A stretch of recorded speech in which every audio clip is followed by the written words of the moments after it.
Hi everyone, my name is Ayonnah Tinsley and welcome back to another Rosie SnackTime Science, and today we'll be talking all about polymers, non-Newtonian fluids, and molecules. So before we get started on all that, let's take a step back and even focus on what is matter. So matter is anything that takes up space. So it's you, it's me, it's anything you can see in my room or anything in your room. And it comes in 3 different stages known as solid, liquid, and gases. So each state, it depends on how exactly the molecules are arranged. So in liquids, the molecules are kind of loosely packed in, not completely free, but then in gases, those molecules are super duper spaced out, have all the freedom they want in the world, while we have our solids, which is pretty much a lot of other stuff, a lot of other things we can actually see. Solids are so packed together and these molecules cannot really move a lot. But have you ever wondered about what substances could actually kind of be rebels or not exactly fit into these three stages of matter? So let's talk about that right now. So now going back and talking about some of the basic traits of the stages of matter. So with solids, it's something that we can definitely pick up. But with liquids, it's pretty much anything that we can't really pick it up, but it takes up the shape of whatever it's poured into, like water bottles or glasses or anything else you're gonna pour some juice into. But then what if I told you that there is something that exists that something you can pick up, but also if you were to pour into a jar, it would take up the shape of the jar. I'm sure you've already guessed it already, but hopefully you realize that it's slime. Yes, the sticky stuff that we love playing with, or the stuff you see on Nickelodeon all the time. But yes, slime actually has the characteristics of both a liquid and a solid. And there's actually a name to these weird substances just like slime that are kind of the rebels in the world of matter. And these are called non-Newtonian fluids, and we also call them polymers. So both of these two things I just mentioned, they're both defined by how different their characteristics are, whether they appear in nature or appear in man-made objects we see every day. And then so pretty much a non-Newtonian fluid, it's a fluid that literally breaks Newton's laws of viscosity. So all you pretty much need to know about viscosity is it's defined by the relationship between a fluid and how it interacts with force, and normally this force is upon a solid, or it's with a solid.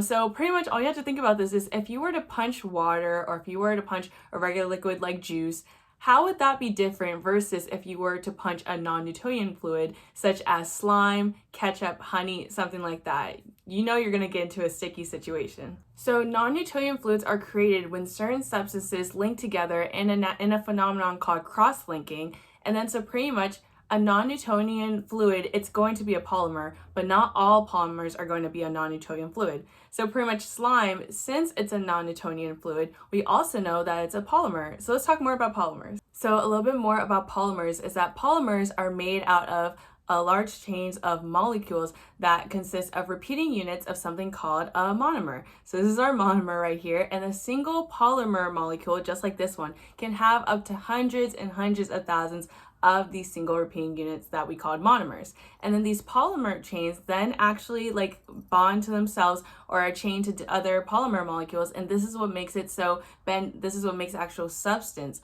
so bendy and stretchy, just like a chain. So some examples of what a polymer is actually the DNA that is in our bodies. Of course, we kind of couldn't exist without that, so it's a pretty important polymer that is naturally occurring. And then some other examples of polymers that also are not non-Newtonian fluids include silk and rubber bands. And then now we're going to kind of get into the more weirder and slightly more confusing traits of polymers, which include shear thinning versus shear thickening. Okay, so right now we're going to start off into shear thinning, and shear thinning is the reason why you can get your honey, ketchup, barbecue sauce, whatever actually onto your plate.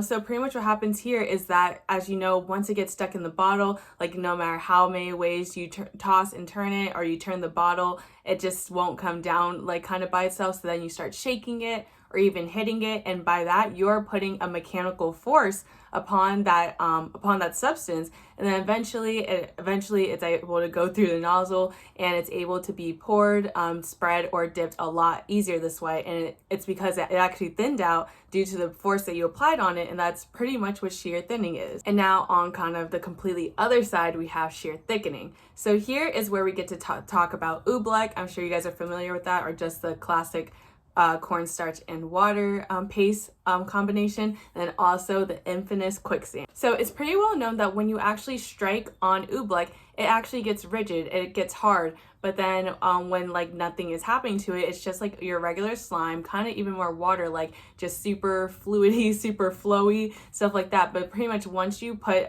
actually start poking at it, or once you actually start exerting a force onto it, kind of what happens is that the water molecules go back into the cornstarch molecules, or they kind of like get together easier, and then this actually creates a kind of rigid structure. And this is pretty much what shear thickening is, the complete opposite of shear thinning. Once a force is exerted on it, then it actually gets harder, instead of shear thinning, where once it was pretty much like hard, more solidified, and then once you put a force on it, it became a lot more liquidy. Okay. So now going back into our quicksand example, I'm sure from all the movies we watch, we know that the key message to learn for quicksand is to not struggle, just kind of like stay put. But yeah, pretty much essentially, once people struggle or once people start kicking at the quicksand and everything like that, it starts getting harder. It starts going through shear thickening. So pretty much they're exerting a physical force onto the sand, and this is making it become rigid, just like how it did with Oobleck. Meanwhile, when you actually look at quicksand, or even like kind of like